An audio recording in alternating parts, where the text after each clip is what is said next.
1 ശമൂവേൽ അധ്യായം 6. യഹോവയുടെ പെട്ടകം 7 മാസം ഫെലിസ്ത്യ ദേശത്ത് ആയിരുന്നു. എന്നാൽ ഫെലിസ്ത്യർ പുരോഹിതന്മാരെയും പ്രശ്നക്കാരെയും വരുത്തി, നാം യഹോവയുടെ പെട്ടകം സംബന്ധിച്ച് എന്ത് ചെയ്യേണ്ടോ അതിനെ അതിന്റെ സ്ഥലത്തേക്ക് വിട്ടയക്കേണ്ടത് എങ്ങനെയെന്ന് ഞങ്ങൾക്ക് പറഞ്ഞു തരുവിൻ എന്ന് ചോദിച്ചു. അതിന് അവർ, നിങ്ങൾ ഇസ്രായേലിന്റെ ദൈവത്തിന്റെ പെട്ടകം വിട്ടയക്കുന്നുവെങ്കിൽ വെറുതെ അയക്കാതെ ഒരു പ്രായശ്ചിത്തവും അവന് കൊടുത്തയക്കുക. അപ്പോൾ നിങ്ങൾക്ക് സൗഖ്യം വരും. അവന്റെ കൈ നിങ്ങളെ വിട്ട് നീങ്ങാതിരിക്കുന്നത് എന്ത് എന്ന് നിങ്ങൾക്ക് അറിയാം എന്ന് പറഞ്ഞു. ഞങ്ങൾ അവന് കൊടുത്തയക്കേണ്ടുന്ന പ്രായശ്ചിത്തം എന്ത് എന്ന് ചോദിച്ചതിന് അവർ പറഞ്ഞത്, ഫെലിസ്ത്യ പ്രഭുക്കന്മാരുടെ എണ്ണത്തിന് ഒത്തവണ്ണം പൊന്നുകൊണ്ട് 5 മൂലക്കുരുവും പൊന്നുകൊണ്ട് 5 എലിയും തന്നെ. നിങ്ങൾക്കെല്ലാവർക്കും നിങ്ങളുടെ പ്രഭുക്കന്മാർക്കും ഒരേ ബാധയല്ലോ ഉണ്ടായിരുന്നു.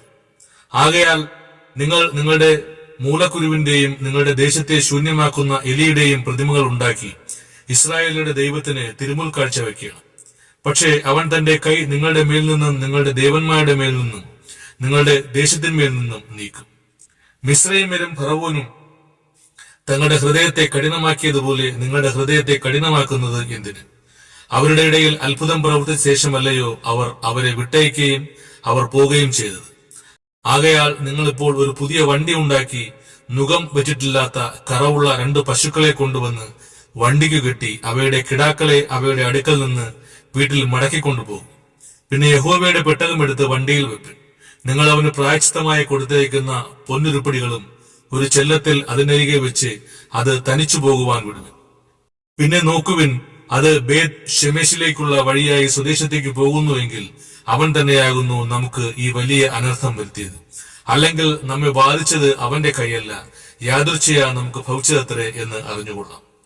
അവർ അങ്ങനെ തന്നെ ചെയ്തു. കറവുള്ള 2 പശുക്കളെ വരുത്തി വണ്ടിക്ക് കെട്ടി അവയുടെ കിടാക്കളെ വീട്ടിലിട്ട് അടച്ചു.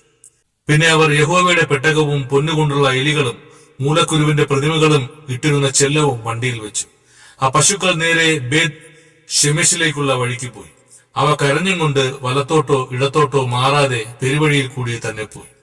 ഫെലിസ്ത്യ പ്രഭുക്കന്മാരും ബേത് ഷെമേശിന്റെ അതിർവരെ പിന്നാലെ ചെന്നു. അന്നേരം ബേത് ഷെമേശ്യർ താഴ്വരയിൽ കോതമ്പ് കൊയ്യുകയായിരുന്നു.